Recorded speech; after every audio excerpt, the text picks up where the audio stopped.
Lockdown लगाया, नोटबंदी की, ऐसी ऐसी प्रॉब्लम क्रिएट जाएंगी कि आपके पास कोई भी उसका हिसाब नहीं होगा।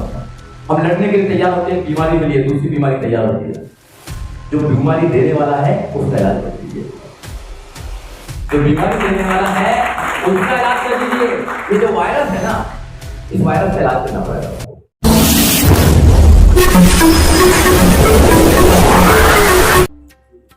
साथियों, समय की सीमा है, इसलिए बिना फॉर्मेलिटी के मैं अपनी बात को रखना चाहता हूं। लुटेरे का स्वभाव है लूटना, वो लूटेगा मगर उसको बदला जाएगा।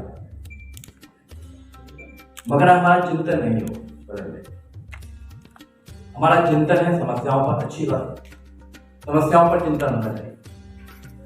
देश में केवल एक ठेका पड़ता समस्या नहीं है, इस देश में हजारों समस्या है। और मुझे जो लगता है ये यूथ, जो मुझे लगता है सबसे बड़ी जो प्रॉब्लम है इस देश के अंदर, वो जाति पर। आपने देखा होगा कि एक ही प्राइवेट सेक्टर में एक ही दो जातियों के लोग क्यों रहते हैं। आप मीडिया को लीजिए, आप कॉलेजों को लीजिए, आप एजुकेशन को ले लीजिए, एक ही दो जातियों की सब सिस्टम पर पकड़ क्यों है। अगर ये प्रॉब्लम होती तो सबके लिए होती। मेरा मानना यह है कि ये जो प्रॉब्लम है ये क्रिएट की गई है,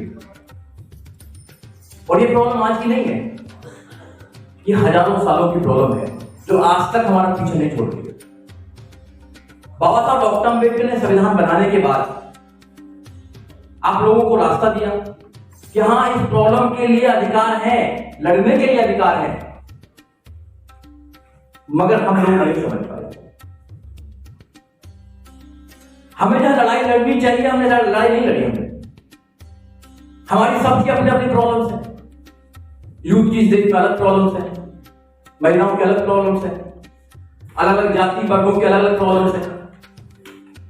हो सके तो मेरे को लगता है कि देश में जितनी प्रॉब्लम्स है, शायद दुनिया के किसी भी देश में इतनी प्रॉब्लम नहीं। इन सब की जनक एक ही है, वो जाति है, जाति। मुझे और कुछ नहीं लगता। पूरे आंदोलन को देख लीजिए, बाबा साहब के आंदोलन को देख लीजिए, फूले के आंदोलन को देख लीजिए, कबीर के आंदोलन को देख लीजिए, बुद्ध के आंदोलन को देख लीजिए। सब विषमता से लड़ते आए हैं सब लोग, मगर आज तक वो पीछा नहीं छोड़ रही है, हमारा पीछा नहीं छोड़ रही है। और मुझे लगता है कि उसको साथ ही ले जाना पड़ेगा, फिर और दूसरे लोग आएंगे वो भी लड़ते रहेंगे। जब बाबा साहब डॉक्टर अम्बेडकर ने हमें एक रास्ता दे दिया है, संविधान दे दिया है, सब कुछ है, तो लुटेरा लूट क्यों रहा है?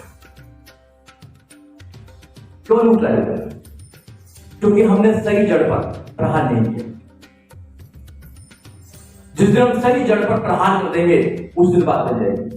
बाबा साहब डॉक्टर अम्बेडकर ने 1931, 1930, 31 और 32 में लंदन में राउंड टेबल कॉन्फ्रेंस में जो सबसे महत्वपूर्ण आपको अधिकार दिया, वो वोटिंग का अधिकार दिया। वोटिंग के अधिकार से आप सरकार बदलते हैं।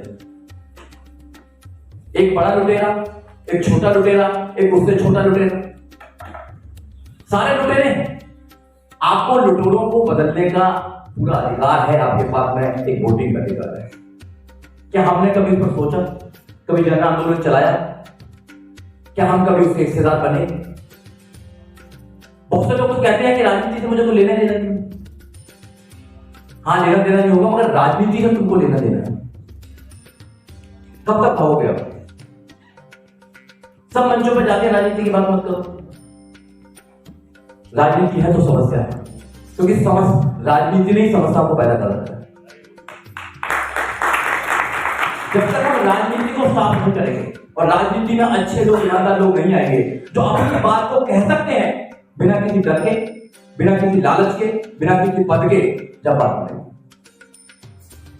हमें राजनीति का हिस्सा बनना पड़ेगा। अच्छी राजनीति का हिस्सा बनना पड़ेगा। अच्छे लोगों को मोटिवेट करना पड़ेगा राजनीति में आने के लिए। तो जब तक हम अच्छे लोगों को राजनीति में नहीं लेकर आएंगे, जब तक हमारी समस्याओं का समाधान होने वाला नहीं। बाबा साहब डॉक्टर अम्बेडकर अकेले आए, हजारों सालों की गुलामी हो गई। हजारों सालों की पुरानी को काट दिया। जब एक व्यक्ति मात्र एक जीवन में हजारों सालों की पुरानी को काट सकता है, जो समस्या का कोई समाधान नहीं था, जिस समस्या का कोई समाधान नहीं था, उस समस्या का समाधान लेकर जा सकते हैं, तो ये प्रॉब्लम तो बहुत छोटी छोटी प्रॉब्लम है। केवल हमको सोचना है, केवल हमको खड़ा होना है, और हम खड़े हो जाएंगे तो बात बन जाएगी। हम समस्याओं की बात करते हैं, समस्याओं को जड़ को उखाड़ कर नहीं करना चाहते। यह आंदोलन बड़ा करना पड़ेगा, हमें अपनी लिमिट से बाहर निकलना पड़ेगा। हम अपनी लिमिट से बाहर नहीं निकलना चाहते हैं। हमने सोचा कि मेरा एक दायरा है, छोटा सा दायरा है, मैं उसमें ही काम करना चाहता हूं। काम करने के लिए कोई और आने वाला नहीं है। अब महापुरुष आने वाले नहीं है आपको आजाद कराने के लिए। क्या आप सोच रहे होंगे कि बाबा साहब डॉक्टर अंबेडकर लौट कर आएंगे, या मिस्टर गांधी लौट कर आएंगे, या कोई और लौट कर आएगा? कोई लौट के आने वाला नहीं। आपको खड़ा होना पड़ेगा अपने देश को बचाने के लिए, इंसानियत को बचाने के लिए, संविधान को बचाने के लिए, अपने आने वाले बच्चों को बचाने के लिए। और जो कौमें खड़ा नहीं होती हैं, वो अपनी कौमों को, आने वाले बच्चों को भी आजाद नहीं कर सकते। आज हम लोग बोल रहे हैं, अच्छे कपड़े पहनते हैं, एजुकेशन है हमारे पास, तो इसमें किसी की भूमिका है। अगर मेरे बुजुर्ग अगर इसमें नहीं मदद करते, बाबा साहब डॉक्टर अंबेडकर अपने 4-4 बच्चों की कुर्बानी नहीं देते, शायद मेरे जैसे लोग पैदा नहीं होते। क्योंकि हमें तो पढ़ने का अधिकार नहीं था, रोजगार करने की तो बहुत दूर की बात है, पर रोजगार करने की तो बहुत दूर की बात है, हमें तो पढ़ने का अधिकार नहीं था, हमें लड़ने का अधिकार नहीं था, हमें व्यापार करने का अधिकार नहीं था। इट मीन्स कि हम तो इंसान भी नहीं जाए करते, और हमको इंसान बनाने के लिए बुद्ध ने अपना राजपाट छोड़ दिया। बाबा साहब डॉक्टर अंबेडकर ने धर्म छोड़ा कि हम इंसान रहते हैं। मानव काशीराम साहब ने नौकरी ने घर छोड़ा। हजारों लोगों ने क्या क्या छोड़ा, मगर आज के इंसान नहीं बन पाए। आज भी बहुत सारे लोग समझते हैं कि कीड़े मकोड़े हैं। अगर इनका जो डिफरेंसेज है, जो वेजेज में डिफरेंसेज है, कि अगर 15,000 रुपया गवर्नमेंट रिश्वत काटती है, 3,000-4,000 देके काम चला देंगे, तो बेईमानी है हमारे खिलाफ। हम आज भी इंसान नहीं, वो इंसान नहीं समझते। उनसे उम्मीद करना कि वो आपको इंसान समझेंगे, बेईमानी, वो नहीं समझेंगे आपको इंसान। वो आपकी प्रॉब्लम को दूर नहीं करेंगे। आपकी अपनी प्रॉब्लम है, बीमार आप लोग हैं, वो दवाई आपको खानी पड़ेगी। कोई दूसरा दवाई खाए और ठीक आप हो जाए, ऐसा हो नहीं सकता। या हो सकता तो बताइए। तो आपकी प्रॉब्लम है, आपको खड़ा होना पड़ेगा। आपको अपने बीच में से अच्छे नेता निकालने पड़ेंगे, अच्छा नेतृत्व करने वाले निकालने पड़ेंगे, जो ईमानदार है, जो आपको कुछ देना चाहते हैं, जो त्याग करना चाहते हैं अपने जीवन का, आपने सब कुछ खा।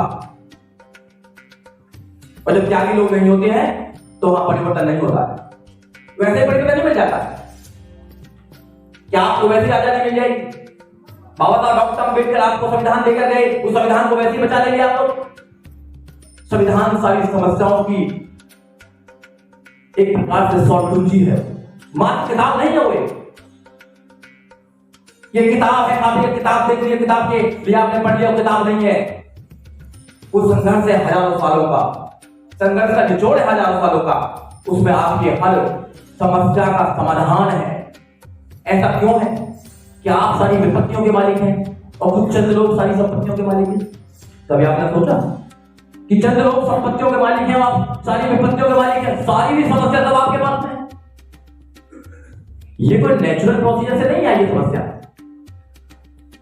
कुछ लोग तो बताते हैं कि पिछले जन्मों का आपका वो है, पिछले जन्मों की बात बताते हैं। ये नेचुरल लेवल से नहीं है, ये लोगों के द्वारा बनाई हुई प्रॉब्लम है। और जब भी आप एक प्रॉब्लम से दूर होंगे, दूसरी प्रॉब्लम आपके सामने खड़ी होगी, दूसरी प्रॉब्लम से दूर होंगे, तीसरी प्रॉब्लम खड़ी होगी। जैसा अभी बताया प्रोफेसर साहब ने, लॉकडाउन लगाया, नोटबंदी की, ऐसी ऐसी प्रॉब्लम क्रिएट जाएंगी कि आपके पास कोई भी उसका हिसाब नहीं होगा। हम लड़ने के लिए तैयार होते हैं, बीमारी के लिए दूसरी बीमारी तैयार होती है। जो बीमारी देने वाला है उसका इलाज कर दीजिए, जो बीमारी देने वाला है उसका इलाज कर दीजिए।